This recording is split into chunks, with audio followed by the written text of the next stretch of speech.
दोस्तों, अगर आप अपने खेतों की सिंचाई के लिए 5 एचपी सबमर्सिबल वाटर पंप लेने की सोच रहे हैं और उसे सोलर से चलाने के लिए सोलर पैनल भी लाना चाहते हैं, साथ में चार्ज कंट्रोलर भी लेना चाहते हैं, तो इस वीडियो में बताएंगे कि आप 5 एचपी सबमर्सिबल वाटर पंप कितना का मिलेगा और उसे सोलर से चलाने के लिए कितना पैनल लगाना पड़ेगा, उस पैनल का कीमत कितना होगा। तो इसके लिए इस वीडियो को आप ध्यान से देखें और अपने खेतों की सिंचाई सोलर पैनल से करें। तो चलिए शुरू करते हैं।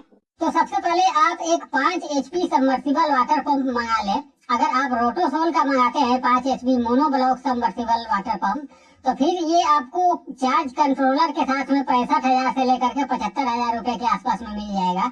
अब इसे सोलर से चलाने के लिए आपके पास कम से कम 5.5 किलोवाट का पैनल होना चाहिए। अब देखिए, 5.5 किलोवाट का पैनल को पूरा करने के लिए आप 550 वाट का 10 से 11 पैनल मंगा सकते हैं। तो ये 5.5 किलो से लेकर के 6 किलोवाट के आसपास में हो जाएगा।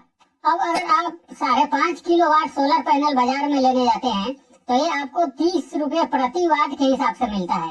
तो ऐसे करके 5.5 किलोवाट सोलर पैनल का कुल दाम हो जाएगा 1,70,000 रुपए के आसपास में हो जाएगा। तो यहाँ पर आपका सोलर पैनल भी हो गया, चार्ज कंट्रोलर भी हो गया और 5 एचपी का सबमर्सिबल पंप भी हो गया। अब इस 5 एचपी सबमर्सिबल पंप को 7 इंच के बोरिंग में आपको डालना होता है और फिर ये 3 इंच के पाइप में फुल प्रेशर में पानी देगा। अभी आपको पैनल को खेतों में लगाने के लिए लोहे का ढांचा लगवाना होता है। ये जीआई का एंगल हो सकता है या फिर लोहे का भी बनता है। तो इस ढांचे में खर्च आ जाएगा आपको कम से कम 20 से 25,000 रुपए का खर्चा आ जाएगा, क्योंकि ये घूमने वाला ढांचा होता है और जैसे जैसे सूरज अपना जगह बदलता है वैसे वैसे इस ढांचे को घुमा करके सूरज की तरफ कर दिया जाता है। तो इससे होता यह है कि आपका मोटर जो है ज्यादा पानी देता है, क्योंकि सूरज की तरफ जब पैनल होता है तो ज्यादा बिजली बनाता है। अगर आप एक ही तरफ सेट करके रख देंगे तो फिर जब सूरज दूसरी तरफ जाएगा तो फिर उसका किरण तिरछा होकर के लगेगा, तो फिर ये कम बिजली बनाएगा, तो फिर आपका मोटर का प्रेशर पानी जो है वो कम हो सकता है।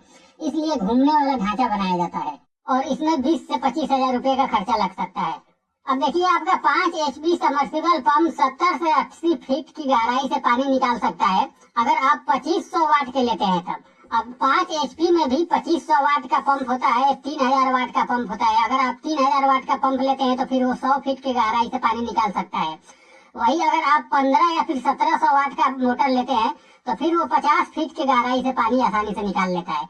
तो अब आपको देखना है कि कितना वाट का मोटर आपको लेना है, आपके एरिया में कितना गहराई से पानी आता है। अब देखिए, हम अगर टोटल खर्चा की बात करें तो आपका 5 एचपी मोनो ब्लॉक जो सबमर्सिबल पंप हमने बताया, अगर आप रोटोसोल का लेते हैं तो कंट्रोलर के साथ में 65 से 75,000 रुपया यानी 75,000 रुपये मान के चलिए।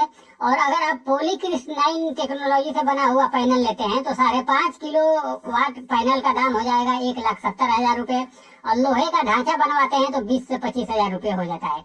तो ये कुल मिलाकर के 2,70,000 रुपये आपका खर्चा हो सकता है। इतना में आपका 5 HP submersible water pump solar panel और कंट्रोलर के साथ में लोहे का ढांचा के साथ में पूरा आ जाएगा, फिट हो जाएगा।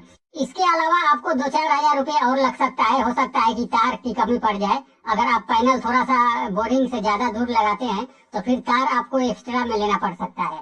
बाकी इसका जो इंस्टॉलेशन का खर्चा होता है वो कंपनी वाले ही कर देते हैं, इसी खर्चे में आपका कर देंगे। आप जहाँ से भी सोलर पैनल लेंगे, जिस भी सोलर डीलर से आप बात करके लेंगे तो वो अपना आदमी भेजते हैं और आपके खेतों में आकर के इंस्टॉल कर देते हैं, सभी कनेक्शन वगैरह कर देते हैं। और बहुत से कंपनियां ऐसी भी होती है कि वो अलग से इंस्टॉलेशन का खर्चा लेती है। तो हमें उम्मीद है ये वीडियो आपको काफी पसंद आया होगा और आपके सभी सवालों का जवाब मिल गया होगा। अगर अभी भी आप हमसे कुछ पूछना चाहते हैं तो नीचे कमेंट बॉक्स में जरूर लिखें, हम उसका रिप्लाई करेंगे। धन्यवाद।